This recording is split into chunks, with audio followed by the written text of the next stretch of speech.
বন্ধুরা, কড়াইতে আমি 5 ফোড়ন দিয়ে দিয়েছি সরষের তেলের মধ্যে, আর হলুদ দিয়ে দিয়েছি। এরপরে আগে থেকে হালকা ভাবিয়ে নিয়েছি লাউ শাক আর আলু আর শুকনো লঙ্কা আমি দিয়ে দেবো। তোমরা শুকনো লঙ্কা ব্যবহার করতে পারো, আমি কাঁচা লঙ্কা শুকনো লঙ্কা দুটোই নিয়েছি। এটা সবটা দিয়ে দেবো। দেখো, আমি সামান্য জল দিয়ে, নুন দিয়ে এবং চিনি দিয়ে ঢাকা দিয়ে দিয়েছিলাম।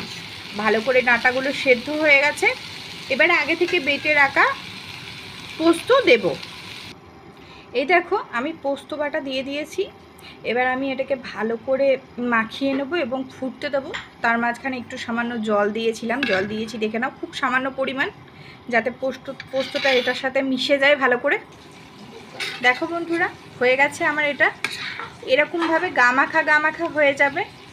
একটু ফুটে গেলেই তোমরা নামিয়ে নিও। তার নামানোর আগে দেখে নিও নুন মিষ্টিটা ঠিকঠাক আছে কিনা।